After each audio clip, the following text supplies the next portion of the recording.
Bismillahirrahmanirrahim. Assalamualaikum warahmatullahi wabarakatuh. Alhamdulillahirabbil alamin. Allahumma shalli ala sayyidina Muhammad wa ala ali sayyidina Muhammad.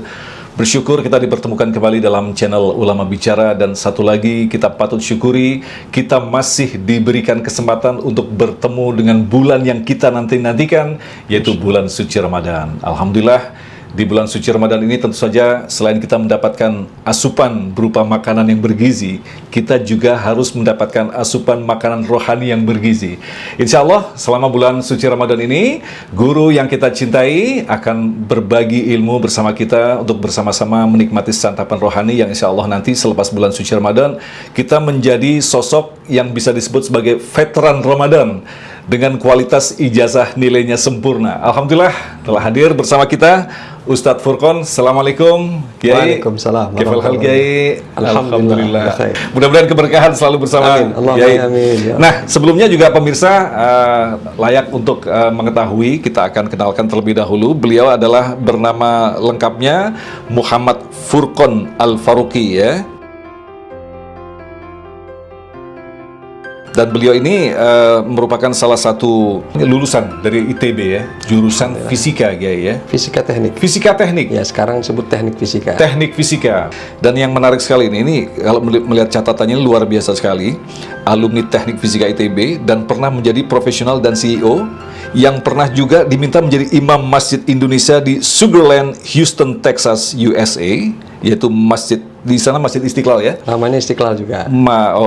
Namanya Istiqlal pada tahun 2016. Ya. Sedikit cerita ini kenapa bisa sampai di Houston, kemudian menjadi imam besar di sana ini, Ustaz. Ya, baik, bismillahirrahmanirrahim. Assalamualaikum warahmatullahi wabarakatuh. Waalaikumsalam warahmatullahi. Alhamdulillah, wassalatu wassalamu ala rasulillah wa ala alihi wa sahbihi wa mawala, amma ba'd. Terima kasih Mas Agung yang telah berkenan untuk mengajak saya ngobrol-ngobrol, ya.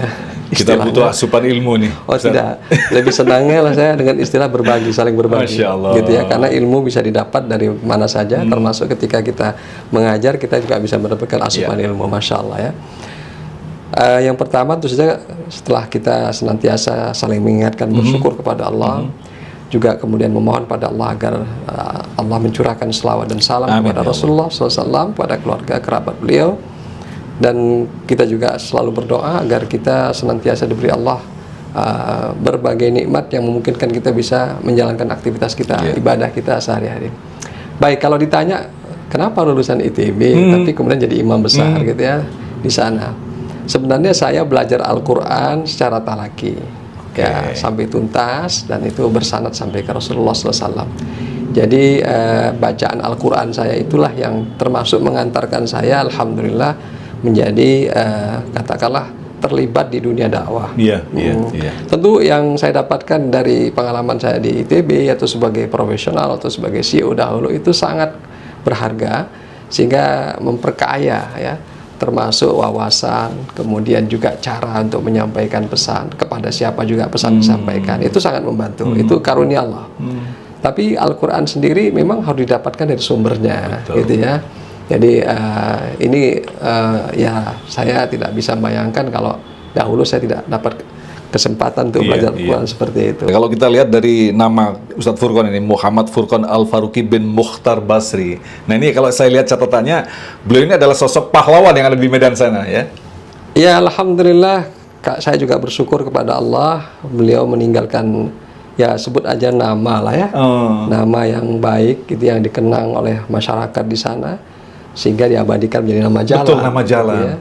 Dan beliau dikenal sebagai ulama dulunya, walaupun beliau juga adalah seorang prajurit angkatan 45 gitu ya, ikut berperang gitu ya.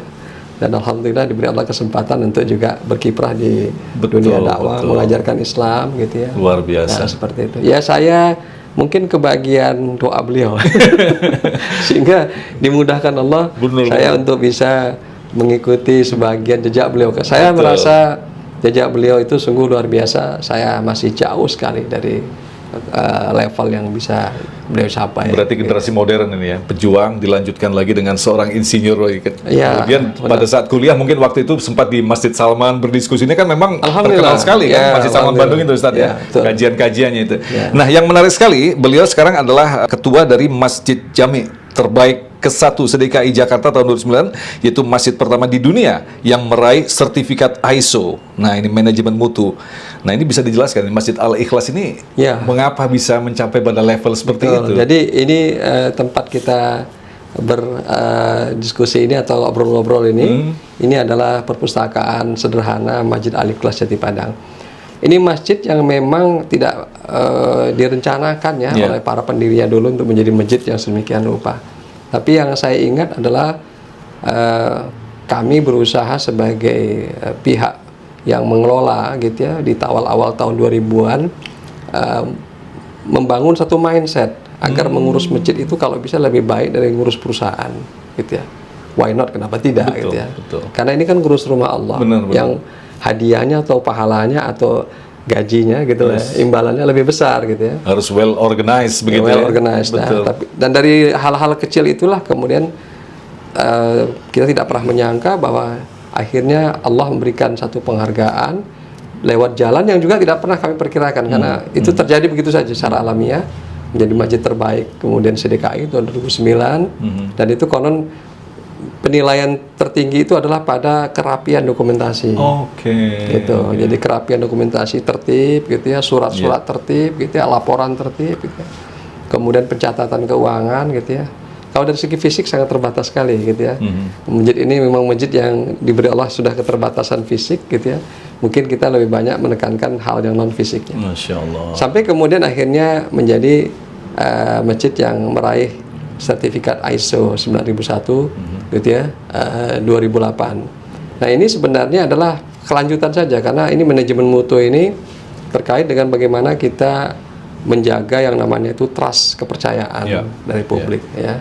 Ya, alhamdulillah ternyata pihak auditornya yang memberikan kita kemudian pemeriksaan itu ya mengatakan bahwa ini masjid yang pertama atau lembaga kemasjidan yang pertama di dunia ini yang peduli dan kemudian akhirnya meraih sertifikat ISO 9001 gitu. Semoga bisa tetap mempertahankan dan menjadi contoh bagi masjid-masjid yang lain ya Ustaz. Amin ya, mohon doa dan kemudian juga semangatnya bisa tularkan juga. Betul. Itulah tadi sekilas perkenalan siapakah sosok Ustadz Muhammad Furqon Al-Faruqi yang beberapa saat lalu juga sempat menjadi guru kita di Ulama Bicara dan ternyata responnya sangat luar biasa sekali. Alhamdulillah. Inilah alasan kita meminta waktu beliau untuk berbagi ilmu khususnya di bulan suci Ramadan ini. Nah, kira-kira nanti selama bulan suci Ramadan ini apa yang bakal kita berikan ini, Ustadz? Baik, terima kasih. Jadi kita ini sebagai umat Islam, terutama yang Muslim sejak lahir, saya boleh katakan dengan istilah kita adalah para veteran Ramadan. Veteran itu artinya kita sudah pernah, gitu ya, dan berkali-kali, gitu ya. Jadi bukan sekali dua kali. Lain halnya kalau dia seorang mu'alaf, ya mungkin barangkali ini adalah Ramadan yang pertama, gitu ya. Nah, jadi artinya Ramadan bukan hal baru, gitu ya. Sehingga kemudian dengan kita sadar betul bahwa ini adalah hal yang sudah mentradisi, maka biasanya kita dengan cepat langsung bisa menangkap persepsi apa ini yang bisa kita kaitkan dengan Ramadan. Nah, ini yang menarik, gitu ya. Yang dari musim ke musim biasanya kurang lebih sama, gitu ya. Kalau mendengar kata Ramadan, mungkin Mas Agung boleh melakukan survei ya, gitu ya, pakai angket atau apa. Maka yang paling banyak kata muncul itu dikaitkan dengan Ramadan adalah puasa. Betul. Gitu ya. Makanya disebut dengan bulan puasa. Ya, ada lagunya juga puasa gitu ya. Gitu ya. Nah, jadi puasa atau saum. Gitu ya. Nah, ini kemudian kalau ditanya lagi puasa itu apa? Maka biasanya kita akan membayangkan ibadah yang memang memerlukan kekuatan fisik. Gitu ya. Jadi menahan lapar, menahan dahaga dalam waktu tertentu. Kalau waktu di Amerika itu bisa sampai 16 jam kami. Waduh. Iya. Lama banget panjang, lama banget gitu ya. Ya karena di sana kebetulan lagi musim panas dan itu kemudian waktu siangnya lebih panjang. Nanti di belahan bumi sebaliknya yang di selatan itu musim dingin jadi lebih pendek. Ya begitulah Allah sudah membagi waktu ya sedemikian rupa. Nah, maka yang terbayang adalah fisik. Dan kemudian akhirnya apa? Ramadan, puasa, fisik. Kemudian akhirnya apa? Masyarakat kita seolah-olah seperti diarahkan untuk melakukan persiapan fisik. dan kemudian melupakan atau mengabaikan atau tidak seimbang dengan persiapan yang lebih dari itu. Padahal persiapan fisik ini sebenarnya bukan persiapan utama. Dia hanya sifatnya itu pelengkap. Nah, sebab di Al-Quran disebutkan kalaupun kamu atau kalau kita misalnya itu tidak sehat, faman kana minkum maridha, gitu ya, fa'iddatu min ayyamin ukhra. Kalau kamu tidak sehat, kalau kamu sakit, maka kamu bisa gunakan waktu yang lain, gitu ya. Jadi artinya apa? Kalau yang sakit ya sudah, dia bisa keluar jalur dulu sementara, gitu ya. Begitu kira-kira yang umumnya tertangkap. Nah, ini harus tentu saja kita berikan semacam pemaknaan, katakanlah kembali. Ya, seperti apa Al-Quran memotret kemudian Ramadan itu sendiri. Iya. Jadi bukan bisa kita katakan Ramadan adalah business as usual, bahwa tiap tahun kita memasuki bulan suci Ramadan, ada celebration yang begitu dan ditutup dengan begitu, ketemu lagi ternyata ada banyak aspek yang harus kita gali. Betul. Oke, sekarang kita aspek yang kita mundur ke belakang lagi pada masa Rasulullah. Seperti yang Ustadz Furqan katakan tadi, bahwa kita adalah veteran Ramadan. Kita ini semua adalah lulusan Ramadan. Kalau kita ukur dari usia kita, misalkan saat ini Allah memberikan usia kita di usia 30, 40, 50, bahkan 70, itu kan bonus. Berarti sudah menjadi veteran berapa kali. Sementara Rasulullah baru seperti Ustadz Furqan katakan tadi, ada 9 kali Rasulullah memasuki bulan suci Ramadan. Nah, tentu saja 9 kali ini kualitasnya sangat luar biasa dibanding dengan orang-orang yang diberikan bonus panjang usianya, Ustadz. Ya, jadi ini menarik ya, perlu kita sadari. Pertama, bahwa di dalam sejarah Islam, Ramadan itu diwajibkan pada tahun kedua Hijriah, ya. Dan Rasulullah hanya 10 tahun di Madinah. Itu artinya hanya 9 kali kesempatan Ramadan terjadi semasa hidup Rasulullah SAW. Gitu ya. Nah, kemudian ada lagi yang menarik, bahwa 9 kali ini tidak sepenuhnya dijalani oleh Rasulullah, karena ada tahun ke-8 di mana beliau kemudian membatalkan puasa pada tanggal 18 Ramadan, itu saat terjadi peristiwa Fathul Makkah, dan tidak berpuasa sampai akhir dan mengqadanya. Jadi kalau fullnya sebenarnya Rasulullah itu cuma 8 kali, gitu ya.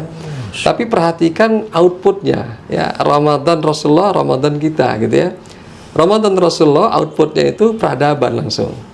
Jadi 8 kali, 9 kali keluarlah sebuah peradaban yang luar biasa, namanya peradaban Islam. Peradaban yang kemudian ini menjadi peradaban yang menyimbangkan peradaban manusia yang dalam kegelapan pada masa itu. Nah, kita, ya, ini ironisnya, gitu ya, diberi Allah kesempatan lebih dari Rasulullah. Ya, jadi sudah kelipatan Rasulullah, sekian kali 9.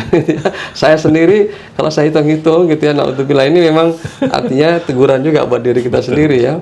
Kita sudah mungkin ada 45 kali, gitu ya. 45 kali itu artinya 9 kali 5 kali Rasulullah SAW. Jadi 5 kali lipat Rasulullah kita sudah menjalani ibadah Ramadan, kalau saya begitu ya, atau yang lain. Tapi kemudian apa yang terjadi? Mari kita renungkan masing-masing, ya. Apa output yang dihasilkan, gitu ya, progresnya seperti apa. Itu yang harus kita sampaikan juga kepada umat, supaya mereka merasa atau mengukur, gitu ya, bahwa dari Ramadan ke Ramadan berikutnya ini sebenarnya adalah bukan sekedar meneruskan atau menjalani tradisi. Betul. Tapi kemudian apakah ada progresnya, ada outputnya, sehingga kesudahannya itu kemudian akan berpuncak pada satu prestasi tertentu. Nah, kemudian kalau kita pahami ketika Rasulullah memberikan contoh bagaimanakah hal-hal apa saja yang kita lakukan pada bulan suci Ramadan, diantaranya adalah saum. Sebelum kita masuk ke aspek yang lain, bahwa di Ramadan itu ada hal yang berkaitan dengan Al-Quran dan sebagainya, kita maknai dulu dari makna saum yang diwajibkan di bulan suci Ramadan ini, Ustaz. Ya, jadi kalau kita baca Al-Quran, gitu ya, ayat yang menjelaskan tentang Ramadan ini, itu sering sekali juga ditangkap katakanlah mungkin tidak lengkap, gitu ya. Jadi biasanya kalau di masjid-masjid yang banyak dikupas tuh Al-Baqarah 183. A'udzubillahi minasyaitonirrajim. Ya ayyuhalladzina amanu kutiba 'alaikumussyam kama kutiba 'alal ladzina min qablikum la'allakum tattaqun. Kadang-kala bahkan di masjid-masjid kita, gitu ya, atau di berbagai kajian, itu ayat yang sama itu masih dikaji sampai malam ke-15, malam ke-16, sampai malam terakhir, kan, gitu ya. Nah, padahal sebenarnya ayatnya ini merentang dari 183 sampai 189, jadi 7. Nah, itulah komplitnya sebenarnya Ramadan itu. Nah, bicara soal saumnya sendiri, ya, yang di 183, kalau secara bahasa dia maknanya ada 3, gitu ya. Pertama menahan, gitu ya, menahan tuh imsak, gitu ya. Nah kemudian menahan tuh ya kita menahan apa? Menahan kemauan kita, gitu ya, atau menahan kehendak kita, gitu ya, atau menahan syahwat kita, gitu ya. Pada saat itu sebenarnya tersedia, gitu ya. Pada saat itu semuanya sebenarnya dengan mudah kita dapatkan, tapi kita tahan dia. Bisa juga mencegah karena kita tercegah, gitu ya. Nah, jadi itu makna yang diinikan secara umum, dan juga bisa juga bermakna meninggalkan sesuatu. Artinya apa? Di bulan Ramadan itu kita meninggalkan hal-hal yang jelas ya, makruh apalagi haram, gitu ya. Jadi makruh aja ditinggalkan apalagi yang haram, gitu ya. Jadi memang Ramadan itu atau saum, maaf ya, saum itu secara bahasa maknanya kurang lebih seperti itu. Nah, tentu saja kalau kita lihat dalam konteks ayatnya itu ini menarik, ya.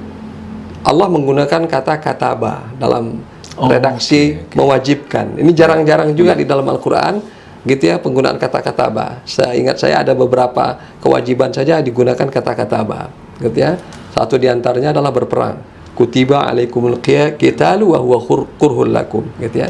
Diwajibkan atas kamu berperang dan kamu tidak suka. Jadi secara umum kata-kata apa ini juga menggambarkan satu kewajiban yang itu memang berat. Kemudian juga ada bekasnya, ada efeknya. Seperti layaknya kita menulis, itu membekaskan sesuatu pada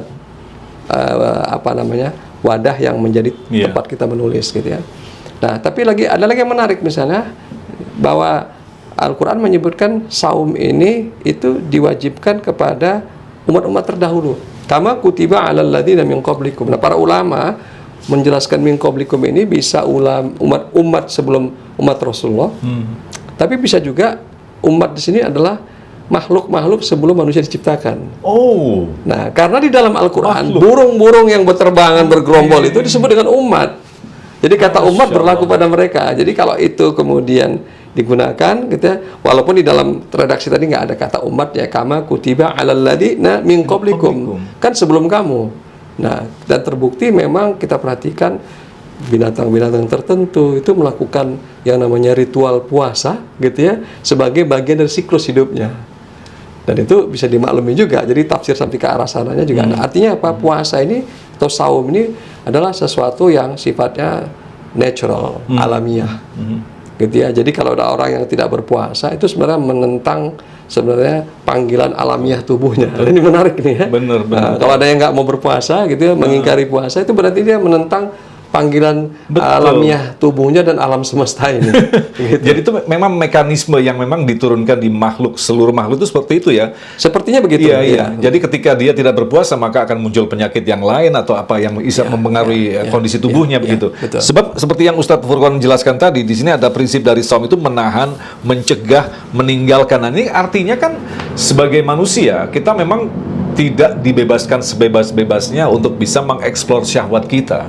Tetapi justru Allah menyiapkan dalam 1 tahun itu 1 bulan untuk melakukan itu. Nah, ini kita perlu bisa memetik hikmahnya nih, Ustadz. Ya, jadi kalau di alam semesta itu kita akan jumpai, gitu ya, fenomena di mana itu ada yang namanya periodisasi, gitu ya. Jadi segala sesuatu itu ada periodiknya, termasuk kemudian metabolisme tubuh kita. Sebenarnya paling mudah kalau kita lihat misalnya di industri. Misalnya pabrik itu setelah dia beroperasi selama sekian lama, dia kemudian harus di-overhaul. Gitu ya.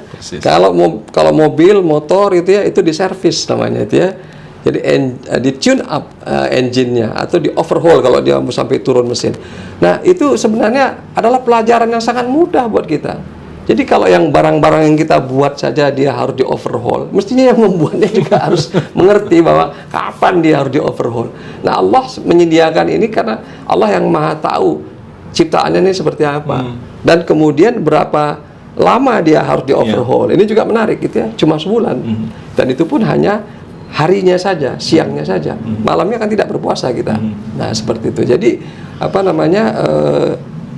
artinya sebenarnya sekali lagi ini memperkuat bukti bahwa saum itu adalah sebenarnya sejalan dengan hal yang sifatnya alamiah di alam semesta ini. Betul. Bukan sesuatu yang memberatkan justru. Tidak. Bahkan ketika Allah memberikan kewajiban di bulan suci Ramadan, di bulan-bulan seterusnya pun ada puasa yang memang dipersilakan kita melakukannya di bulan-bulan sunnah begitu Ustaz ya. Ya, betul sekali. Nah, yang menarik ini Ustaz, bahkan peperangan-peperangan besar terjadi di bulan suci Ramadan. Ini kalau logika kita kan perang itu mesti kenyang, sehat, asupan gizi, tetapi kemenangan-kemenangan itu terjadi di bulan suci Ramadan. Nah, ini sebenarnya ada kekuatan seperti apa yang bisa kita jelaskan di sini Ustaz? Nah, ini memang pertanyaan Mas Agung ini benar-benar menukik pada hakikat ya. Jadi begini, tadi kan kita sudah bahas bahwa saum ini ya itu kemudian kita persepsikan dengan aktivitas fisik dan melelahkan. Betul, dia melelahkan, turun kadar gula darah kita, turun kemudian cairan tubuh kita, pasti dalam keadaan tertentu kita merasa mungkin barangkali agak lemah gitu ya. Tapi sebenarnya itu adalah ya sasaran antara. Gitu ya, sasaran antara sehingga manusia kemudian bisa mengenali lagi gitu ya jati dirinya. Nah, saya katakan demikian begini. Coba kita bandingkan psikologi ini. Katakanlah orang yang secara umum misalnya itu kurang makan atau sengaja dikurangi makannya. Gini nih, kita makan 3 kali sehari, kita dapat nih di kantin udah disediakan. Tiba-tiba jatah makanan kita tuh diambil teman kita, dikurangi. Itu bisa timbul kejengkelan, kemarahan gitu ya. Dan seolah-olah itu mempertahankan haknya itu sedemikian rupa. Padahal kan cuma makanan, gitu ya. Nah, kita ketika berpuasa itu kan sebenarnya jadi lapar, harus menahan selera, gitu ya. Kok masih bisa tersenyum? Anehnya lagi di perempatan jalan itu ya, kita masih bisa bertenggang rasa, kemudian mempersilahkan misalnya yang lain, kamu duluan, kira-kira begitu ya. Nah, kadang-kadang lucunya gara-gara saling mendahulukan jadi macet juga gitu ya. Sekedar catatan aja. Jadi artinya apa? Artinya ada bagian yang sifatnya non fisik yang kalau secara fisik kita harusnya tidak bisa mencegahnya, yang mengendalikan diri kita. Nah, kita lihat hewan lah, seekor kucing misalnya, kita biarkan dia lapar, kita kemudian sediakan ikan yang baru digoreng. Apa yang terjadi? Kalau dia kucing betina dan masih punya banyak anak, dia akan tinggalkan anak itu, dia lari kejar ikan itu. Nah, dia nggak mau mencegahnya itu, gitu ya. Tapi kalau kita gitu ya, ketika berpuasa, kita bisa kemudian mencegah dan kemudian kita mengatakan bahwa oh ini bukan hak saya, ini bukan waktunya. Benar. Nah, berarti ada sesuatu yang lebih besar lagi ya pengaruhnya dibandingkan ya syahwat atau yang mendorong ya mesin fisik kita ini. Nah, disitulah kemudian kita bisa mengambil pelajaran bahwa saum ini adalah ibadah yang memang sasaran antaranya fisik. Atau saya katakan, ya memang fisik terkena dulu, tapi ini sasaran antara yang disasar oleh ibadah ini adalah ruh kita. Bagian dari diri manusia yang itu tidak kasat mata. Betul. Gitu. Yang perlu digarisbawahi ruh itu. Ruh, jadi bagian dari diri kita yang tidak kasat mata, yang itu tidak diberikan Allah kepada sembarang makhluk. Ya, gitu ya. Kucing, seingat saya, ya tidak pernah ada dalil yang mengatakan dalam penciptaan seekor binatang Allah tiupkan ruh, nggak ada itu.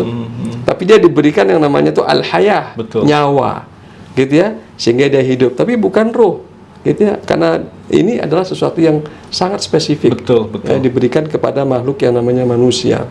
Bahkan ulama-ulama besar dulu mengatakan ketika ingin bertemu dengan Allah dalam kondisi lapar. Jadi bukan dalam kondisi kita kenyang begitu ya, ada semuanya. Nah, justru mereka dalam kondisi lapar lah kita bisa bertemu dengan Allah. Ini ungkapan yang sangat ya, sebenarnya lebih tepatnya adalah ketika seseorang itu berusaha untuk mengendalikan fisiknya, maka dimensi rohaninya itu kemudian jadi menonjol. Selama ini mungkin barangkali dia terlupakan, gitu ya. Bayangkan ada orang ya diprovokasi sedemikian rupa, atau dia dihina sedemikian rupa, atau dia kemudian mendapatkan perlakuan yang tidak adil, dia masih bisa mengatakan saya bersabar, saya kemudian menganggap ini hanya permainan saja, gitu ya. Itu kan luar biasa itu. Nah, siapa yang bisa mencegah kemudian diri seseorang yang mendapatkan perlakuan secara fisik tidak nyaman ini, kemudian itu bisa terjadi sedemikian rupa? Nah, itu ada bagian yang tadi disebutkan dulu. Nah, ruh ini sebenarnya porsinya jauh lebih besar, Mas Agung, ketimbang fisik. Betul. Gitu ya. Jadi dan sayangnya lagi nih, karena dia tidak kasat mata, inilah yang diabaikan oleh manusia pada umumnya. Padahal justru intinya di situ. Ya, mari kita perhatikan nih sedikit kilas balik kisah awal penciptaan manusia. Ketika Allah memerintahkan iblis untuk bersujud dalam pengertian menghormati Nabi Adam, gitu ya, maka iblis ini kemudian menampik, gitu ya, saya tidak mau bersujud kepada yang diciptakan dari tanah, ya, karena saya lebih baik, gitu ya. Berarti apa yang kemudian bisa kita simpulkan? Iblis ini punya cara berpikir melihat lahiriahnya, dia pribadi atau diri Adam alaihissalam, gitu ya. Dan itu pada umumnya kita seperti itu, karena ruhani itu sesuatu yang tidak kasat mata, jadi bahkan iblis saja pun tidak bisa membaca, gitu ya. Nah, wajarlah kalau kita ini kemudian mungkin tidak pernah menyadari bahwa kita adalah makhluk ruhani yang diberi kemudian casing, cangkang, gitu ya, selubung fisik, gitu ya. Mungkin bahkan sebagian kita adalah berpikir sebaliknya, kita ini hanya makhluk materi semata. Maka lahirlah pemikiran materialisme yang menganggap bahwa seolah-olah materi itu adalah ukuran tertinggi yang menentukan katakanlah nilai sesuatu, atau lebih lengkapnya lagi nilai manusia, gitu ya. Materi rohani yang diturunkan ke bumi. Jadi bukan kita justru cinta di bumi ini, padahal kita adalah orang langit yang diturunkan ke bumi semestinya, Ustaz. Jadi kita ini adalah makhluk rohani yang kemudian diberi casing, gitu ya. Sama seperti sebenarnya begini ya. Kalau kita lihat katakanlah gadget kita ini kan ada casingnya, ada fisiknya. Tapi yang paling berharga di sini adalah programmingnya, aplikasinya. Nggak kelihatan. Gitu ya. Nilai casingnya mungkin barangkali bisa sekian juta. Tapi kemudian data dan programmingnya mungkin bisa mempengaruhi sekian miliar rupiah dari perusahaan tertentu, kira-kira begitu ya. Nah, jadi saum ini, itu kemudian menjadikan sasaran fisik ini sebagai jalan saja agar orang mengenali dirinya, mengenali ruhaninya, dan sangat boleh jadi ruhani itu ibarat fisik, ya kita tahu kalau fisik itu diberi nutrisi. Ya, zaman saya masih kecil dulu ada istilah namanya 4 sehat 5 sempurna, gitu ya. Jadi kalau kurang, maka orang ini disebut kurang gizi, dan itu berisiko kepada kesehatan, pertumbuhan, gitu ya. Nah, sebenarnya analog dengan itu, ya, bagian ruh kita juga pasti perlu gizi, perlu nutrisi. Nah, bagaimana kalau sekiranya ruhani kita ini kurang gizi, gitu ya? Itu pasti juga akan mengalami gangguan. Nah, ini yang kemudian orang tidak sadari, gitu ya.